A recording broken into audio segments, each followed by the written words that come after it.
Good evening, and welcome one and all to this, the second session of the Greater England and Worldwide Poetry Festival. This evening we have with us the well-known theatrical knight, Sir Percy Strumphead, who is going to read to us that immensely moving ballad, that fine poetic feast, indeed, that fine mosaic of poetic delight, Eskimo Nell. Our distinguished visitor, thank you.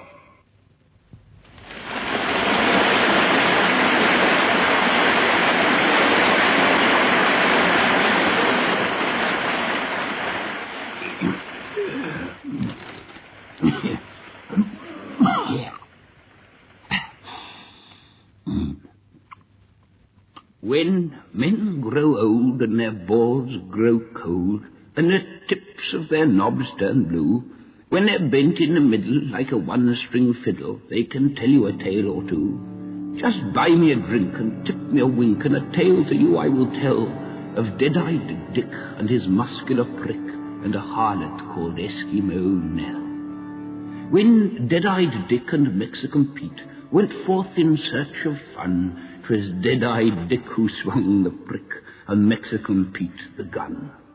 When Dead-Eyed Dick and Mexican Pete felt sore, depressed, or sad, 'twas mostly cunt that took the brunt, though shooting was as bad. Now Dead-Eyed Dick and Mexican Pete had been working Dead Man's Creek, and they'd had no luck in the way of a fuck for well nigh over a week. Just a moose or two, or caribou, or bison astray or so, but Dead-Eyed Dick's was the king of pricks, and he thought such fucking slow. So Dead-Eyed Dick, with his mighty prick, and Pete with his gun in his hand, left Dead Man's Creek for the rest of the week, and made for a better land. As they ranted on their randy way, no man their fire withstood, and many a bride, who was hubby's pride, found pregnant widowhood.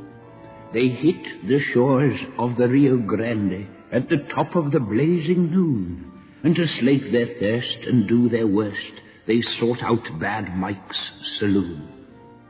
And as they crashed through the swinging doors, both gun and prick flashed free.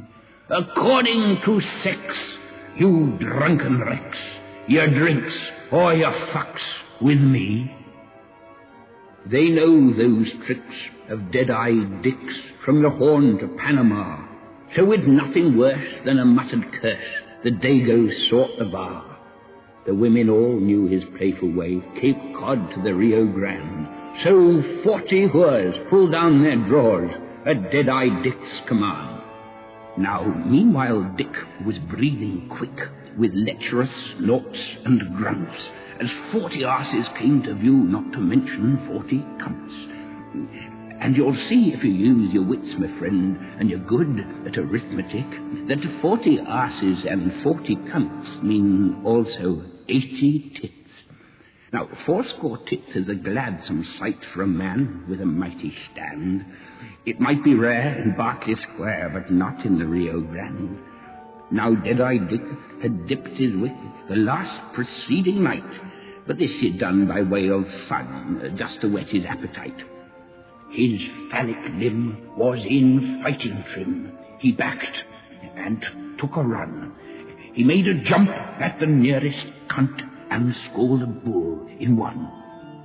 He bore her to the sandy floor and fucked her fair and fine. And though she grinned, it put the wind up the other 39. Now Dead-Eyed Dick, he fucks them quick. So he casts the first aside. He makes a dart for the second tart when the swing doors open wide. And there enters into that house of sin, into that harlot's hell, a lusty maid who was not afraid, and her name was Eskimo Nell.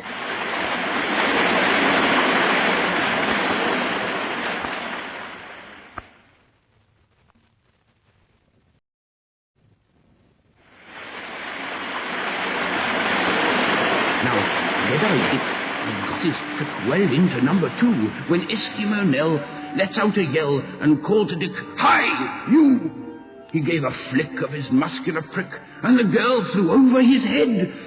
As he turned about with a snarling shout, both his knob and his legs were red.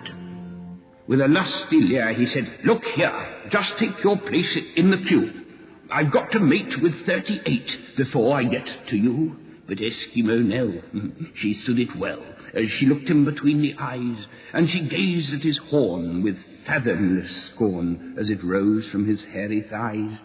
Said Eskimo Nell to Dead-Eye Dick, in accents clear and cool, "You cunt-struck shrimp of a Yankee pimp, you call that thing a tool? If this little town can't take that down," she sneered at the crowd of hooers, "then one little cunt can do the stunt. That's Eskimo Nell's, not yours."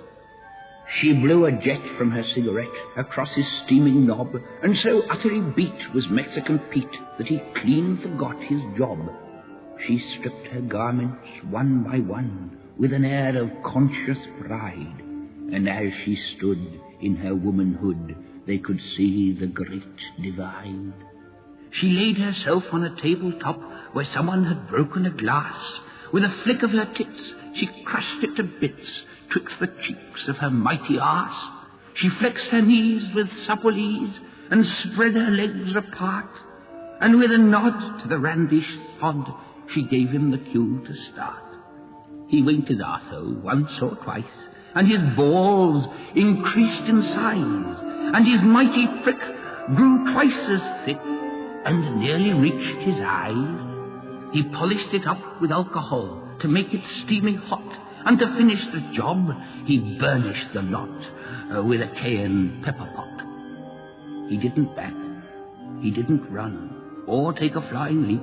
He didn't swoop, but seemed to stoop, and advanced with a steady creep. With piercing eyes, he laid a sight along his mammoth tool, and the dead slow way he put it in was calculatingly cool. Have you ever seen the pistons work on a giant CPR with a driving force of 1,000 horse? Then you know what pistons are. You think you do, but I'm telling you, you haven't got a clue of the work that's done on a non-stop run by Dead-Eyed Dick McGrew. Now, Eskimo Nell was a broad-hipped belle with a really tough construction. She'd the strength of 10 in her abdomen and a paralyzing suction.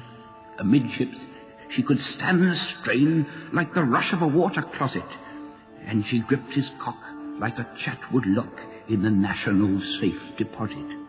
Now, Dead-Eye Dick knew another trick, and he meant to save his powers, for if he'd a mind, he could stand the grind for a couple of solid hours.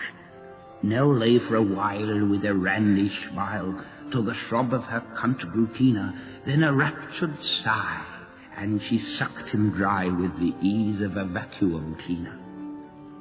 And now, my friend, we come to the end of this copulatory epic. The effect on Dick was short and quick, and akin to an anesthetic. He dropped to the floor, and he knew no more, his passion extinct and dead.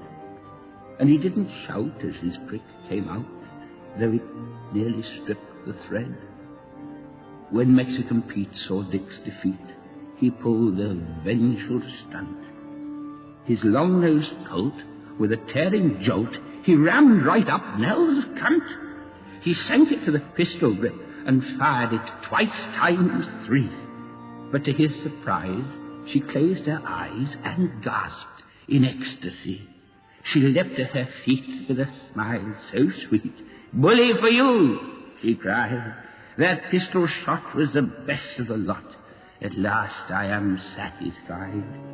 I thought you jerks could give me the works," she said in accents cool, "but I guess I must go to the land of the snow to find me a man with a tool.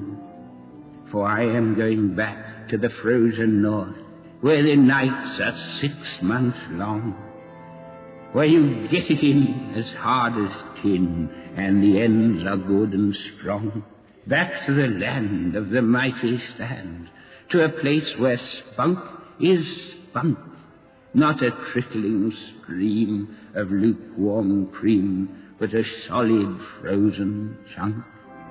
Back to the land where they understand how a man should populate, where skeletons rattle in sexual tattle and babies masturbate. So when, my friend, you next intend to go in search of fun, buy Dead-Eye Dick a sugar stick and buy yourself a gun.